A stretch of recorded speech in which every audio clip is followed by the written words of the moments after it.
ఈ ఎలక్షన్ బూతుల దగ్గర బాక్సులేండి సార్? ఇది నీ ఒక్క డౌటే కాదు, దేశ ప్రజలందరి డౌట్. ఎలక్షన్స్ వరకు వెయిట్ చేయాల్సిందే.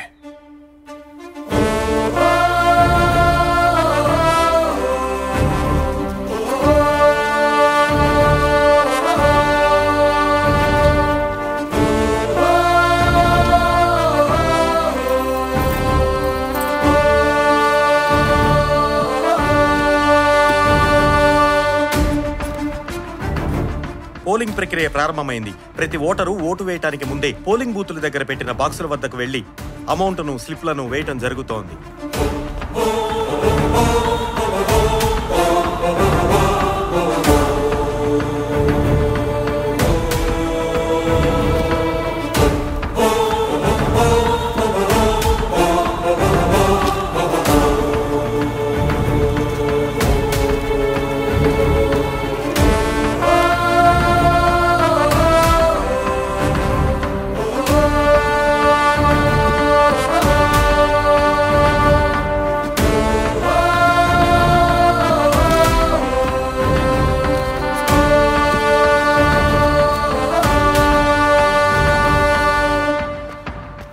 పోలింగ్ ప్రక్రియ ముగిసింది. రాష్ట్రంలో ఎన్నడూ లేనంతగా 97% అత్యధికంగా పోలింగ్ నమోదైంది. ఓట్ల కౌంటింగ్ కు ముందే ప్రజలు వేసిన నోట్లను లెక్కించాలని, ఆ స్లిప్లలో ఏముందో చూడాలని ఎలక్షన్ కమిషన్ నిర్ణయించుకుంది.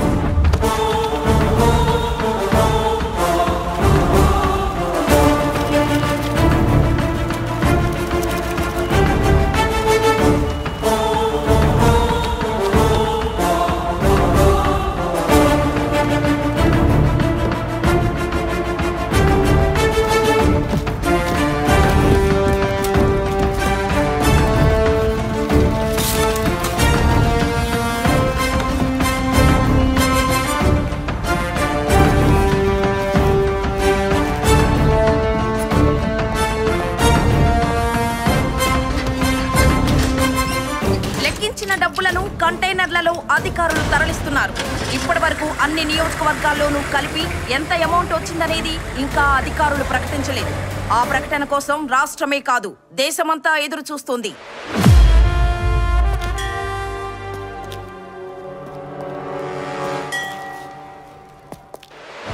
ఈ ప్రభుత్వం ఏటా లక్షల కోట్ల బడ్జెట్ ప్రవేశపెడుతుంది. కానీ రోడ్డు వేయడానికి డబ్బులుండవు, రోడ్డు ఎక్కిన యువత ఉపాధికి డబ్బులుండవు, ఉచిత విద్యకుండవు, కనీస వైద్యానికుండవు, ప్రాజెక్టులకుండవు, పంటలు కొనడానికుండవు, వీధి దీపాలకుండవు, వీధుల్లో పేరుకుపోయిన చెత్తను తీయడానికి ఉండవు. చివరికి 1వ తేదీన ఇవ్వాల్సిన ఉద్యోగుల జీతాలకి అస్సలుండవు.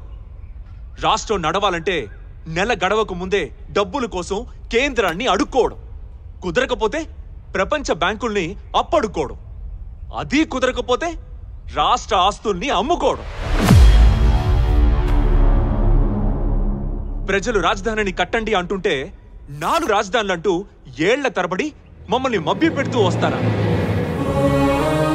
చూసారుగా, లెక్క పెట్టిన డబ్బు 1,00,000 కోట్లు. ఏళ్ల తరబడి రాని ఇంత డబ్బు ఒక్క నెలలో ఎలా వచ్చింది?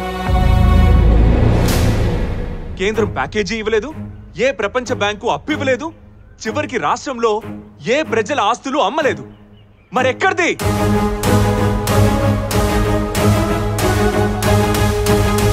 ప్రజాస్వామ్యంలో ప్రజల్ని కొనుక్కోడానికి పార్టీలకి అతీతంగా ఈ చౌకబారు నాయకులు పోటీపడి పంచిన డబ్బు ఒక్కో ఓటుకి 25,000.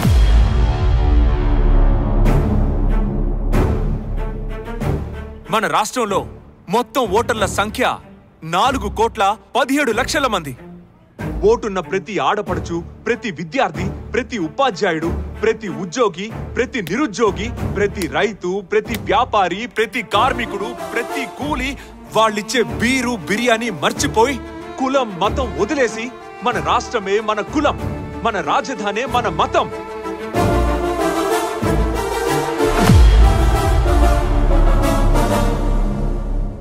మన అభివృద్ధే మన లక్ష్యం అనుకొని అన్ని రాజకీయ పార్టీలకి బుద్ధి రావడం కోసం ఆలోచనతో, బాధ్యతతో ఏకమై వెనక్కిచ్చిన ఓట్లకి పంచిన సొమ్ము అక్షరాల 1,75,000 కోట్లు.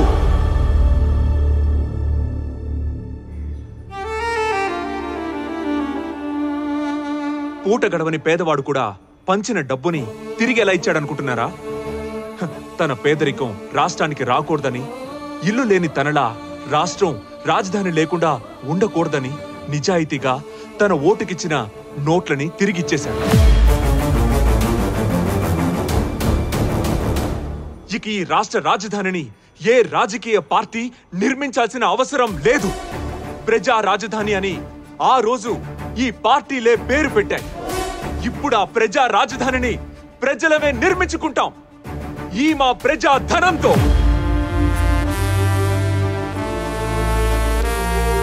ప్రజలందరిలో ఇంత ఐక్యత ఎలా వచ్చిందని మీ పార్టీలన్నీ ఆలోచిస్తున్నాయా? ఏ ప్రచార సాధనాలు అందుబాటులో లేనప్పుడే కోట్ల మంది భారతీయులు ఏకమై బ్రిటిష్ సామ్రాజ్యాన్ని తరివి కొట్టగలిగినప్పుడు, ఇన్ని ప్రచార మాధ్యమాలు చేతిలో ఉండగా ప్రజలంతా ఏకమై మీ పార్టీల అవినీతిని నిరూపించడం క్షణాల్లో పని. మీరు ప్రజా వేదికల్ని కూల్చగలరేమో కానీ మా ప్రజా ఐక్యతని కూల్చలేరు. అన్యాయమే మీ చట్టమైనప్పుడు ఎదిరించడమే మా బాధ్యత.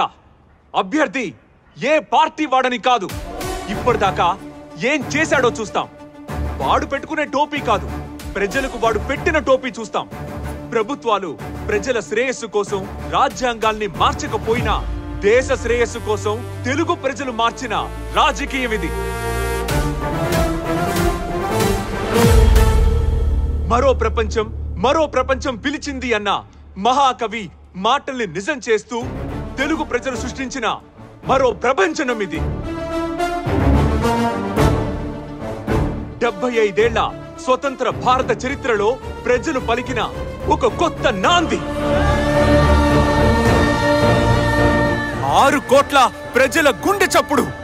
జై ఐరావతి, జై ఐరావతి, జై ఐరావతి, జై ఐరావతి, జై ఐరావతి.